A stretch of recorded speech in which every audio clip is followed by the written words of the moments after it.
तो एक ही घिसी PT tape record बजाते रहते, कानों कानों में कहते रहते, देखो तब भाजपा वाले आएंगे आरक्षण खत्म कर देंगे। भाजपा तो छोड़िए, अरे खुद डॉक्टर बाबा साहब आंबेडकर आकर के कहे ना तो भी होने वाला नहीं है। कांग्रेस का उम्मीदवार कह रहा है कि गोवा में संविधान नहीं चलेगा। ये जम्मू कश्मीर के लोग भी कहा करते थे, आपने मोदी को आशीर्वाद दिया, आज उनकी बोलती बंद हो गई। आज गोवा में संविधान को नकार रहे हैं, कल पूरे देश में बाबा साहब आंबेडकर के संविधान को नकारने का पाप करेंगे लोग।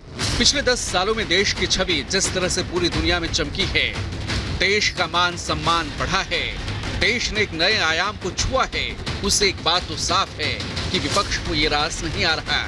और यही वजह है कि चुनावी मौसम में कांग्रेस और उसके सहयोगी दल पीएम मोदी को फिर से अपशब्द और गाली देने में जुट गए हैं। लेकिन ऐसे में सवाल उठता है कि क्या पीएम मोदी को गाली देने से उन्हें उनका जनाधार वापस मिल पाएगा? 4 जून को सारी तस्वीर साफ हो जाएगी। Bureau report, Republic Bharat. और सीधे ग्राउंड जीरो झालावाड़ से हमारी सहयोगी प्रियंका हमारे साथ जुड़ी हुई है, उनके पास जाना चाहेंगे। प्रियंका, जब पूरा भारत विश्व गुरु बनने की ओर अग्रसर है, ऐसे में एक गरिमामय पद होता है प्रधानमंत्री, विपक्ष को लग रहा है कि ये रास नहीं आ रहा है और इस तरीके की बयानबाजी कर रहा है, विश्व गुरु कह रहा है। बिल्कुल, देखिए अगर हम अभी झालावाड़ में मौजूद हैं, यहाँ पर बीजेपी प्रत्याशी दुष्यंत सिंह है जो कि वसुंधरा राजे के पुत्र हैं। 3 बार जीतकर वो हैट्रिक लगा चुके हैं, 4थी बार मैदान में। लेकिन अगर हम विपक्ष के लगातार ये हमलों की बात करें तो कहीं ना कहीं ये नेता मानते हैं, अगर बीजेपी कार्यकर्ताओं की बात करें या फिर जमीनी यहाँ पर जो लोग हमें दिख रहे हैं आसपास, उनका मानना है कि विपक्ष की बौखलाहट है जो इस तरीके से बयां कर रही है। साथ ही जो कांग्रेस का मैनिफेस्टो है उसमें लोग भी इत्तेफाक रख रहे हैं कि मनमोहन सिंह के कार्यकाल में कहा गया था कि संपत्तियों का पूरा सर्वे कराकर अल्पसंख्यकों को बांट दिया जाएगा, तो इसमें आखिर ऐतराज क्या है? लगातार जो एकदम विष वाली जो बातें, यानी कि जहर से भरे जो तर्क हैं, वो लगातार विपक्ष की तरफ से दिए जा रहे हैं। लेकिन वहीं अगर हम ग्राउंड जीरो की बात करें, चाहे फिर लोगों से हम हिंट ले रहे हो या उनके चुनावी मिजाज को जान समझ रहे हो, तो उनका सीधे तौर पर कहना है कि विपक्षी खेमा कितने भी बयानबाजी कर ले, इस बार जो वोट है, जो मतदान है, वो विकसित भारत के नाम पर होगा, क्योंकि भारत का जो कद है वो पूरे विश्व में काफी बड़ा है, काफी बदला है। और ऐसे में इस बदलते भारत की राह में हम किसी भी तरीके का कोई अड़चन या रोड़ा नहीं लाना चाहते हैं और मोदी के साथ ही चलने को लगातार तैयार हैं। देखिए, मोदी की लोकप्रियता पर किसी तरह का कोई असर नहीं पड़ रहा है, चाहे कोई उन्हें विश्वगुरु कहे या फिर उन्हें विश्वगुरु कहे। उनका सीधे तौर पर ये कहना है, मोदी ने सुरक्षित माहौल दिया है, डबल इंजन की सरकार के लिए राजस्थान की जनता तैयार है, तीसरी बार भी हैट्रिक लगेगी। बिल्कुल प्रियंका, ये मायने रखता है कि जनता की क्या प्रतिक्रिया है, जनता का क्या नजरिया है तमाम मुद्दों को लेकर के। बहुत बहुत शुक्रिया प्रियंका तमाम जानकारी के लिए। और इस बीच स्मृति ईरानी जो लगातार कांग्रेस पर हमलावर है, उन्होंने एक बार फिर से अब रॉबर्ट वाड्रा पर निशाना साधा है। उन्होंने कहा है कि जगदीशपुर पर वाड्रा की नजर है, तो लगातार अमेठी से स्मृति ईरानी कांग्रेस पर हमलावर नजर आ रही है और अब स्मृति ईरानी ने वाड्रा पर निशाना साधा है। उन्होंने कहा है कि जगदीशपुर पर वाड्रा की नजर है, जमीन खेत के कागज छिपा लें, इस तरह के लगातार टिप्पणी की जा रही है। तो वार पलटवार का दौर जहां जारी है, दूसरे चरण का चुनाव होना है 26 अप्रैल को, और इससे पहले यह देखा जा रहा है कि बयानों के तीर तेज होते जा रहे हैं। अब स्मृति ईरानी लगातार कांग्रेस पर हमलावर नजर आ रही हैं। तो एक बार फिर से जहां उन्होंने अभी तक राहुल गांधी पर कई वार किए, और अब ये देखा जा रहा है उन्होंने एक बार फिर से अब वाड्रा पर वार किया है।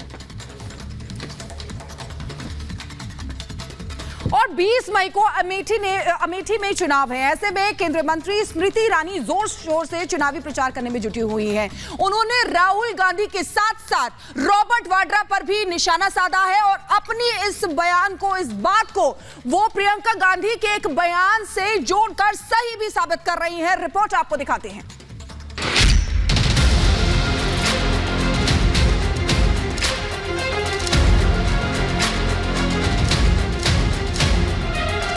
बीजेपी को जगदीशपुर सुरेश ध्यान में आ गया है, इसका मतलब एक एक गांव, एक एक घर, एक एक व्यक्ति अपना खेत का कागज छुपा लेगा।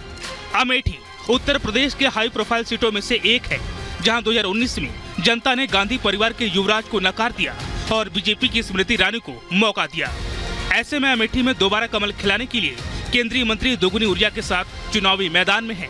संसदीय क्षेत्र के गांव-गांव न सिर्फ प्रचार प्रसार कर रही हैं, बल्कि अमेठी के पूर्व सांसद राहुल गांधी और उनके जीजा जी पर भी हमलावर होती दिख रही हैं। अगर जीजा जी को जगदीशपुर सुरेश ध्यान में आ गया है, इसका मतलब एक एक गांव, एक एक घर, एक एक व्यक्ति अपना खेत का कागज छुपा ले। कांग्रेस ने अब तक अमेठी की सीट पर उम्मीदवार नहीं उतारा है। इसको लेकर अब स्मृति ईरानी ने राहुल गांधी और सोनिया के दामाद पर निशाना साधा है।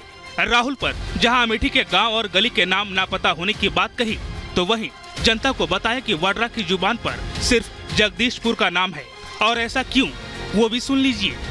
आज अगर राहुल गांधी से पूछ लिया जाए कि भेटुआ कहाँ है, भादर कहाँ है, वो नहीं बता पाएंगे। राहुल गांधी को कुछ आए या ना आए, उनके जीजा जी के मुख से मैंने जगदीशपुर का नाम जरूर सुन लिया है। इसलिए जगदीशपुर की जनता तो सावधान हो जाए। अगर जीजा जी को जगदीशपुर सुरेश ध्यान में आ गया है, इसका मतलब एक एक गांव, एक एक घर, एक एक व्यक्ति अपना खेत का कागज छुपा ले। राहुल जी कहते हैं वायनाड के लोग ज्यादा वफादार हैं। स्मृति ईरानी ने अपनी बातों को सही साबित करने के लिए प्रियंका गांधी का एक वीडियो दिखाया है, जिसमें वो लोगों की कमाई का लेखा जोखा लेने की बात कहती नजर आ रही हैं। जैसे मेरे भाई हर जगह कहते हैं, पूरी गिनती की जाएगी पूरे देश में कि कौन किस जाति की कितनी कितनी आबादी है, सिर्फ आपकी नहीं लेकिन सबकी, और कौन कितना कमा रहा है, और उसके तहत फिर नई नीतियां बनाई जाएंगी। क्या किसी ने अमेठी में सोचा था इस प्रकार से सार्वजनिक लूट की बात कहने की उनकी हिम्मत हो गई? आज तक सुना था कि जाएगी कौन कितना कमा रहा है। चुनावी मौसम में हर एक विपक्षी दल एक दूसरे पर आरोप प्रत्यारोप का खेल खेल रहा है। ऐसे में स्मृति ईरानी ने कांग्रेस पार्टी की तुलना लंका से कर डाली और जनता से 20 मई को हनुमान बनकर कांग्रेस की भ्रष्ट लंका में आग लगाने की अपील की। मोदी का हनुमान हमको बनना है, नहीं कह रहे? 20 मई को मोदी का हनुमान हमको बनना है, कांग्रेस की भ्रष्ट लंका में अपनी पूंछ से आग लगाना। राहुल गांधी पर स्मृति ईरानी ही नहीं, पीएम मोदी समेत पूरी बीजेपी हमलावर है। दूसरी तरफ अमेठी पर राहुल और कांग्रेस की चुप्पी बरकरार है। तो क्या स्मृति रिकॉर्ड बनाने जा रही हैं और इसीलिए जनता से 20 मई को हनुमान बनकर कांग्रेस की भ्रष्ट लंका में आग लगाने की अपील कर रही हैं? Bureau report, Republic Bharat. तो एक तरफ ये देखा जा रहा है कि स्मृति ईरानी हमलावर हैं और वाड्रा को लेकर के उन्होंने सवाल उठाए हैं, तो दूसरी तरफ वाड्रा के समर्थन में पोस्टर लगाए गए हैं अमेठी में, और जहां कांग्रेस कार्यकर्ता टिकट देने की मांग कर रहे हैं कि रॉबर्ट वाड्रा को टिकट दिया जाए। हालांकि आपको बताते चले कि कांग्रेस ने अभी तक अमेठी से अपने उम्मीदवार की घोषणा भी नहीं की है। तो दूसरी तरफ रॉबर्ट वाड्रा के समर्थन में ये देखें, इस तरह से ये पोस्टर लगाए गए हैं और